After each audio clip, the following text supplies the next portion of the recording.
Padre eterno, Dios todopoderoso, estamos delante de tu presencia y entramos confiadamente al trono de la gracia por medio de Cristo. En esta hora te pedimos, Padre eterno, que nos edifiques a través de tu palabra. Abre nuestra mente, abre nuestro corazón, para que podamos entender tu palabra fielmente. Ayúdame a poder exhortarla en esta hora, mi Dios. Ayuda a mis hermanos que puedan entender cada día cuán grande eres tú en nosotros y cómo nosotros podemos ser buenos discípulos. Te lo pido en el nombre de Jesús. Amén y amén. Glorifiquemos a nuestro Dios. Por gloria a Dios, gloria al Hijo, gloria al Espíritu Santo. Amén. Tomen sus asientos. Dios bendiga a nuestra hermana Carolina que acaba de llegar a este culto. El título de este estudio bíblico, amados hermanos, es El llamado y nuestro compromiso. El llamado y nuestro compromiso. En el Evangelio de Jesús, en el Evangelio del Reino de Dios, sucede algo glorioso para los que siguen a Cristo. Es decir, en el Evangelio de Cristo, sus caminos y sus ordenanzas son totalmente contrarias a cómo la humanidad vive. Es como que Cristo viene y hace una reforma de la vida secular. Viene a cambiarlo todo. Y nosotros, cuando venimos al Evangelio, experimentamos ese cambio en nuestra vida. ¿Para qué? Para reflejar a Cristo, para reflejar el amor de Dios y la bondad que Dios tiene hacia la humanidad. Ejemplo. En el libro de Mateo, capítulo 20, versículo 25 al 28, Jesús les dijo a sus discípulos: ustedes saben que los gobernantes de este mundo tratan a su pueblo con prepotencia y los funcionarios hacen alarde de su autoridad frente a los súbditos. Pero entre ustedes será diferente. El que quiera ser líder entre ustedes deberá ser sirviente. Y el que quiera ser el primero entre ustedes deberá convertirse en esclavo. Pues ni aun el Hijo del Hombre vino para que le sirvan, sino para servir a otros y para dar su vida en rescate por muchos. Y ahí vemos un cambio radical que hizo Cristo. Ustedes ven que los gobernantes y las autoridades ejercen su autoridad sobre ellos y los mandan y los dirigen. Y a veces hasta abusan de ellos. Y Jesús vino a cambiar ese pensamiento. Entre ustedes no será así, sino que el que quiera ser el mayor tiene que servir. Y en la humanidad, el que sirve no es el mayor, sino que el menor tiene que servir a los jefes. Y acá vemos que Jesús ya comenzó a hacer un cambio. Otro ejemplo, en Mateo capítulo 5, 43 al 45. Han oído una ley que dice: ama a tu prójimo y odia a tu enemigo. Pero yo digo: ama a tu enemigo, ora por los que te persiguen. De esa manera estarás actuando como verdadero hijo de tu Padre que está en el cielo. Pues Él dará luz de su sol tanto a los malos como a los buenos, y envía la lluvia sobre justos y los injustos por igual. Entonces vemos que Jesús viene a cambiar el pensamiento humano. Viene a cambiar nuestra manera de vivir, nuestra manera de pensar y nuestra manera de actuar. Si yo decía que tengo que amar a los que me hacen el bien y a los que me quieren pegar o los que me quieren hacer daño, tengo que odiarlos según la ley de Moisés, Ahora viene Cristo y dice, en ustedes no va a ser así. Ustedes ahora van a cambiar su mentalidad. Cuando ustedes le odien, ustedes amen. Cuando ustedes le quieran hacer el mal, ustedes oren por ellos. No, ese es un cambio, no es una reforma que Cristo viene a hacer a la humanidad y a nuestra vida.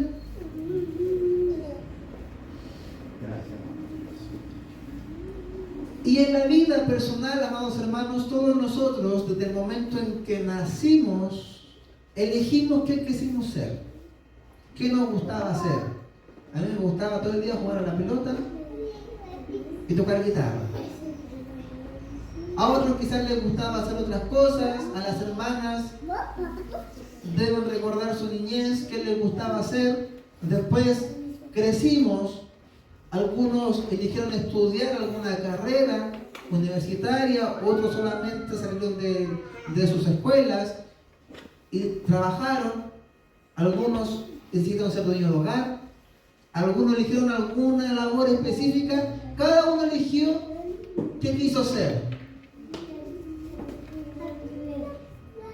Ninguno de los que están acá dice, yo no quiero hacer lo que estoy haciendo, pero lamentablemente nuestras decisiones que tomamos en nuestra vida nos llevó a hacer lo que estamos haciendo ahora. En el ámbito de la vida, estoy hablando. ¿Ya? Yo, por ejemplo, estudié mi carrera que nunca me imaginé estudiar después cuando salí de cuarto medio, porque yo no me gustaba estudiar. Soy sincero, no me gustaba estudiar.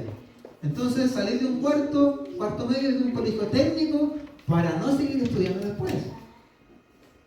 Y después, Dios hizo algo y dijo, ya, me metí a estudiar construcción civil. Y gracias a Dios pude terminar mi carrera. Después dije, ya, de aquí no estudio más. Dios movió sus piezas y ahora estamos estudiando teología. Y no sé qué va a seguir más adelante. Pero nosotros, en nuestra vida secular, elegimos qué queremos ser. Y ahora en el Evangelio, amados hermanos, debemos entender que en el Evangelio no lo elegimos nosotros.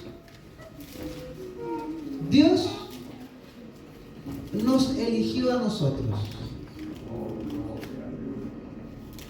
Usted no escogió estar acá porque sí.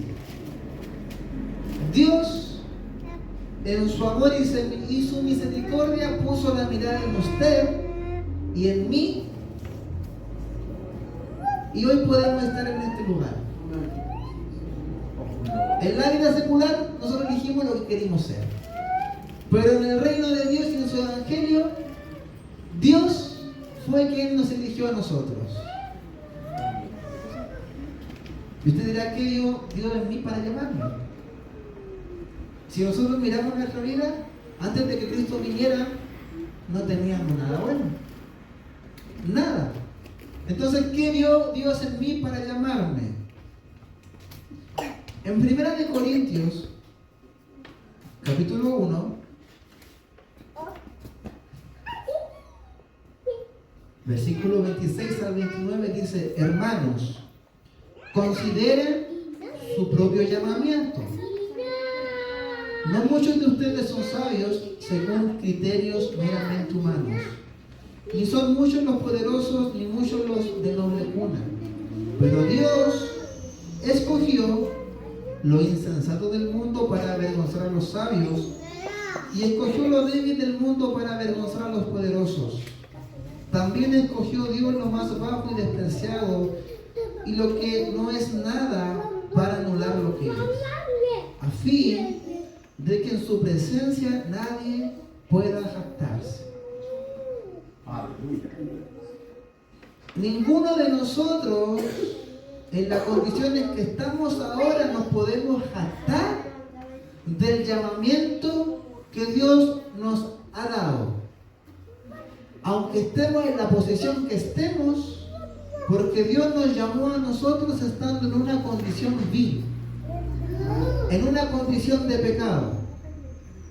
El rey David, muchos conocemos la historia, que Dios lo sacó del anonimato, ¿no es cierto?, de donde él pastoreaba a sus ovejas. Y tenía que cuidar a las ovejas, tenía que limpiarlas, todo lo que es un pastor de ovejas. Y Dios lo saca de ese lugar y lo lleva a gobernar el pueblo de Israel.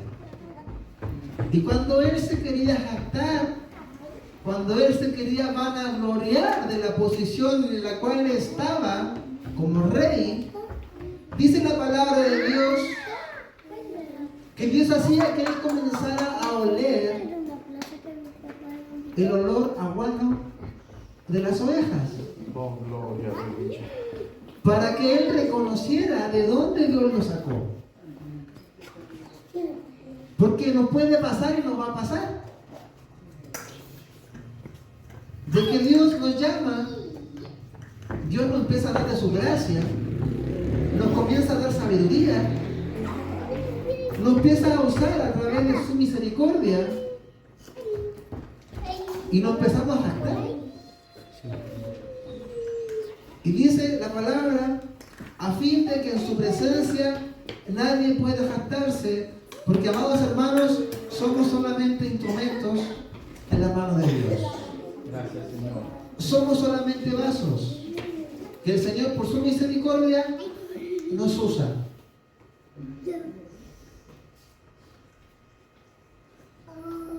El primer paso, amados hermanos, lo dio Dios. Para llegar a su evangelio, el primer paso lo dio Dios. Desde el principio Dios tenía un plan de redención para la humanidad, porque sabía que la humanidad se iba a corromper. Y Dios dio ese paso para poder redimir a la humanidad. Dios dio el primer paso para redimirlo a usted y para redimirme a mí. No fuimos nosotros los que dimos el primer paso. Usted dirá, no, hermano, yo fui primero que me acerqué a Dios. No. Dios, por amor y su misericordia, vino a nuestras vidas y se acercó a nosotros. De acá comienza el llamado, hermanos hermanos. En Juan, capítulo 15, versículo 16 dice: ustedes no me eligieron a mí. Juan 15, 16. Ustedes no me eligieron a mí. Yo los elegí a ustedes. Les encargué que vayan y produzcan frutos duraderos, así el Padre les dará a todos los que le pidan en mi nombre. Jesús le está diciendo a sus discípulos: no me eligieron ustedes a mí. Yo lo elegí a ustedes.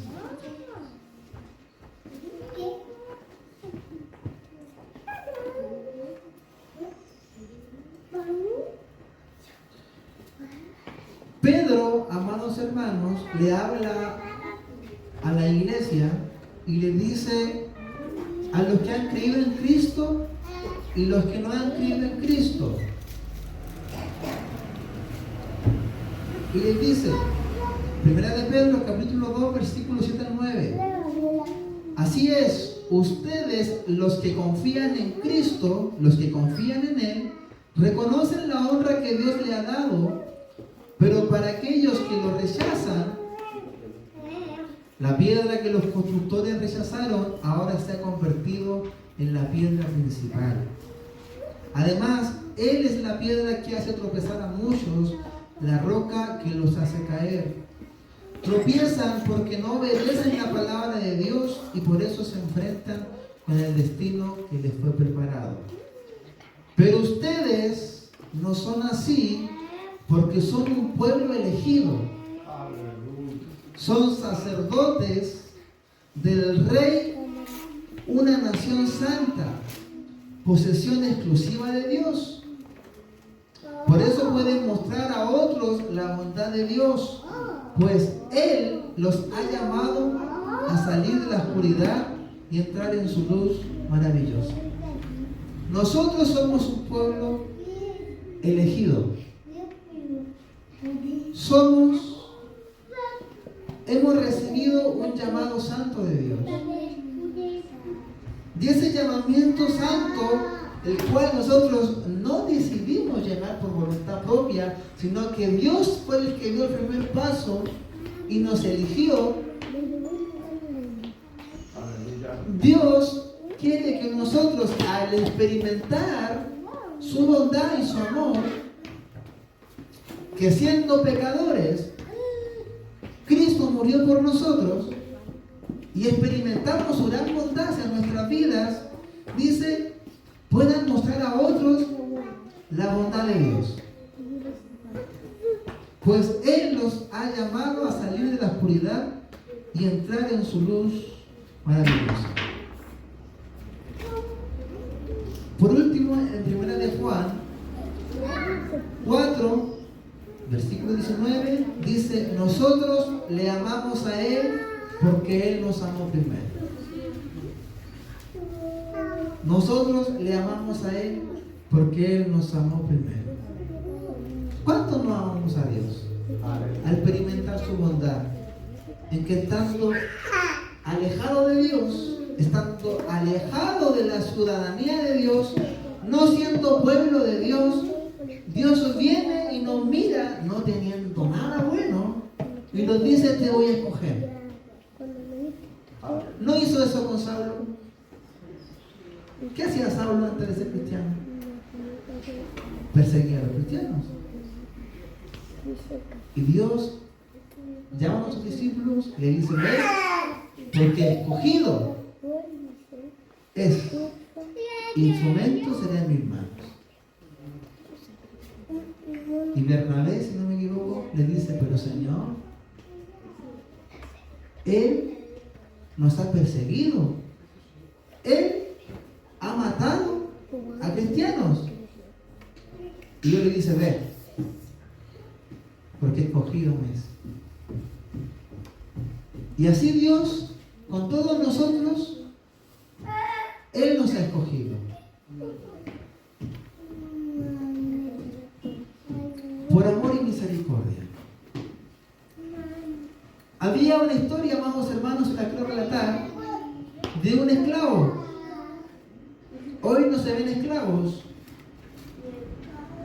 No sé si en algún país del mundo existirán los esclavos todavía. Pero en la antigüedad se veían muchos los esclavos. Vemos que José fue vendido como esclavo. Y llegó un momento en que se creó un decreto en que todos los que tenían esclavos debían dejar libres a sus esclavos. Porque ya no era normal tener a una persona sirviéndole como esclavo. Entonces alguien hizo un decreto y dijo, desde hoy en adelante no van a haber más esclavos. Pero había, amados hermanos, un esclavo. Había un esclavo que tenía un amo que no era abusivo.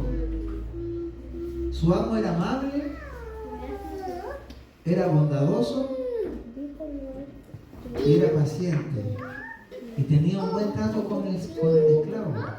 Entonces cuando ese amo viene a su esclavo y le dice, eres libre. Y el esclavo le dice, ¿por qué? Porque ha salido un decreto en que todos los esclavos deben ser libres. Y el esclavo le dice, está bien, pero yo quiero seguir sirviéndote. Yo soy libre, pero voluntariamente quiero seguir sirviéndote porque he experimentado tu bondad. Y aquí quizás voy a estar mejor que donde estaba. Y así es en nuestra vida.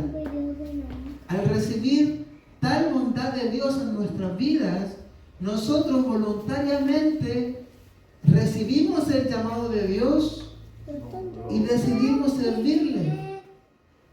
porque hemos experimentado nuestra vida pasada.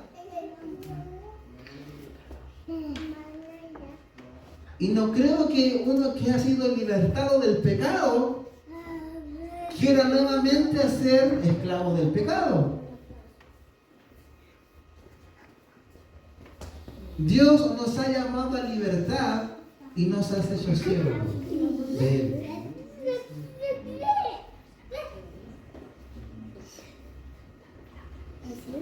Entonces, amados hermanos, el llamado que Dios nos ha hecho es un llamado santo y glorioso. Y debemos tomar ese llamado con responsabilidad y con seriedad. ¿Cuántos, amados hermanos, hoy están afuera y no han experimentado este amor de Dios? Y nosotros lo hemos experimentado.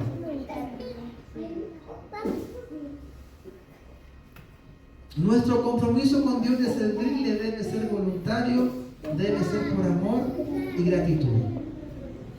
No debe ser obligado, no debe ser ni por agradar al hombre, ni por estar presente quizás en una iglesia o congregación. El que lo llamó a usted y a mí fue Dios, fue Cristo. Y a Él debemos rendirle cuenta el día en que estemos delante de su presencia. Cristo viene y nos hizo salvos. Por gracia. Como dice ahí, somos salvos por su gracia. Y de nosotros debe nacer y rebosar gratitud hacia Él, como dice en el libro de Colosenses, capítulo 2, versículos 6 al 7, de la manera que recibieron a Cristo Jesús, andar en Él, arraigado y sobreedificado en Cristo, y de esa manera vamos a rebosar en gratitud. En Filipenses capítulo 2, versículos 5 al 8, habla del compromiso y cómo nosotros deberíamos de servir a Dios. Dice, capítulo 2, versículos 5 al 8 en el libro de Filipenses: tengan la misma actitud que tuvo Cristo Jesús. Aunque era Dios, no consideró que el ser igual a Dios fuera algo a lo cual aferrarse. En cambio, renunció a sus privilegios divinos, adoptó la humilde posición de un esclavo y nació como un ser humano. Cuando apareció en forma de hombre, se humilló a sí mismo en obediencia a Dios y murió en una cruz como morían los criminales. Que en ustedes, que en mí, haya el mismo sentir que hubo en Cristo Jesús.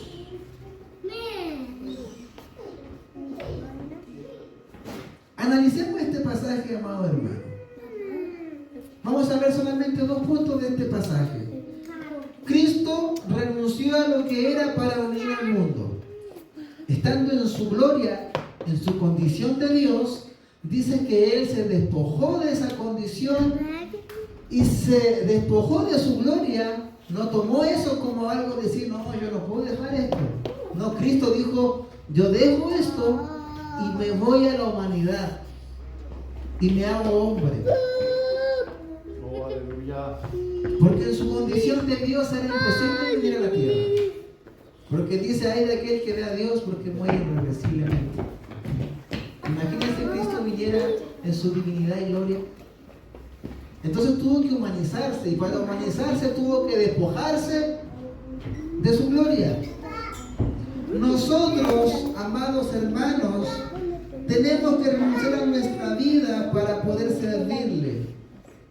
Porque si no renuncio a mi propia vida, no podré ser discípulo de Cristo. Quizás esto suena un poco fuerte, pero Cristo nos dio el ejemplo. Se despojó de su divinidad y a nosotros solamente nos pide que dejemos nuestra vida, que muramos a nosotros mismos.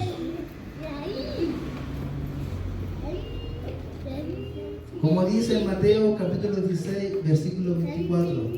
Luego Jesús dijo a sus discípulos: si alguno de ustedes quiere ser mi seguidor, tiene que abandonar su propia manera de vivir, tomar su cruz y seguirme.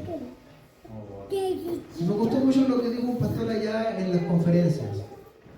Tomar mi cruz no son las pruebas. Tomar mi cruz no son las dificultades de la vida. Porque a veces se piensa eso, que tomar mi cruz son los problemas de la vida. Y tomar mi cruz significa muerte. Porque Jesús murió en una cruz. Y la cruz significa muerte. Entonces cuando yo tomo mi cruz, estoy diciendo: quiero morir a mí mismo. Quiero morir a mi voluntad. Quiero morir a lo que yo quizás quiero hacer para poder experimentar la vida nueva que Cristo me quiere dar. Entonces cuando Jesús dice: si alguno de ustedes quiere ser mi discípulo, tiene que abandonar su propia manera de vivir. Y esto es lo que más nos cuesta, amados hermanos, de decir: yo ya no quiero vivir yo. Pablo dijo: ya no vivo yo, Cristo vive en mí. Cristo anhela que en usted se refleje Él. Porque somos cristianos. Somos cristianos. Y en el solo hecho de titularnos cristianos, debemos reflejar a Cristo. Pero si yo no quiero dejar mi manera de vivir, ¿cómo voy a reflejar la vida que Cristo me ofrece? Entonces el primer paso para que Cristo se refleje en mí, yo tengo que abandonar mi vida para darle paso a la vida que Cristo me ofrece. Gloria a Dios. Y el punto número 2, Cristo se humilló a sí mismo para obedecer a su Padre. Algunos han sido humillados por otros, ¿no es cierto? Quizás ustedes han tenido una experiencia en que cuando pequeño, quizás cuando joven, fue humillado por otro y usted se bajoneó, anduvo así cabizbajo porque lo humillaron. Y no es agradable ser humillado por otros, porque uno pasa vergüenza y quizás eso lo marca para toda la vida. Pero ¿qué pasa cuando yo mismo me humillo? Yo mismo tomo la decisión de humillarme y reconocer que yo solo no soy nada y que no puedo en este evangelio servir por mi propio camino y por mi propia voluntad. Debemos humillarnos a nosotros mismos para poder obedecer y reconocer la soberanía de Dios en nuestras vidas. Cuando usted se humilla a sí mismo y se humilla ante Dios, está reconociendo la soberanía de Dios en su vida. Decir: Señor, tú eres soberano y yo soy tu siervo. Señor, tú eres mi Dios, yo soy tu hijo. Señor, tú me llamaste, ayúdame a ser tu discípulo. Porque como lo vimos en un estudio anterior, el tema de la gracia, nosotros somos insuficientes. Pero este llamado, amados hermanos, ya para concluir, no esté triste, porque es un llamado glorioso. Dice la palabra: bienaventurado el pueblo que Dios escogió para sí. Bienaventurados somos nosotros que Dios nos haya mirado con misericordia. Y no caminamos solo en este caminar. Desde el momento en que Dios lo llama, Dios lo va a respaldar. Porque tenemos el llamado de Él.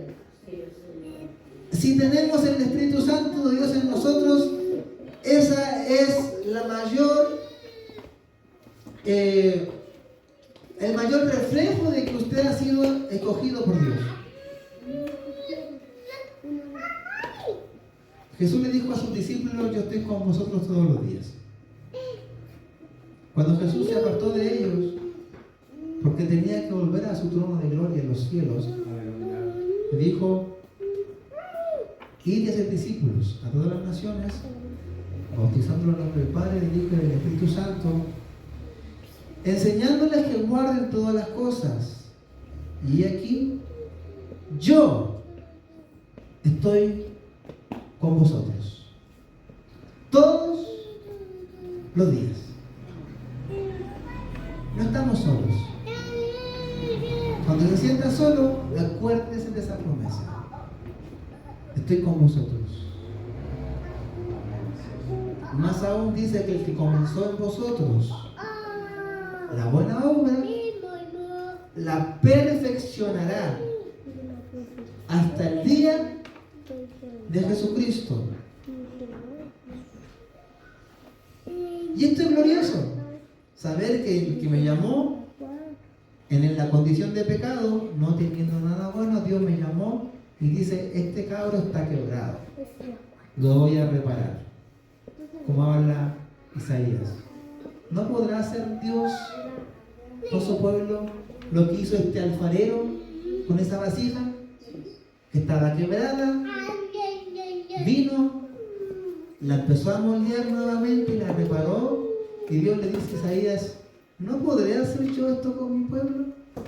Entonces Dios nos ve que estamos rotos, que estamos quebrados, que estamos sucios y corrompidos. Dios viene, nos limpia, nos cura, nos repara y nos dice: te voy a dar de mi Espíritu Santo, yo te voy a enseñar mi palabra, porque yo te llamé y yo te escogí. Solamente nos pide que seamos valientes y nos esforcemos.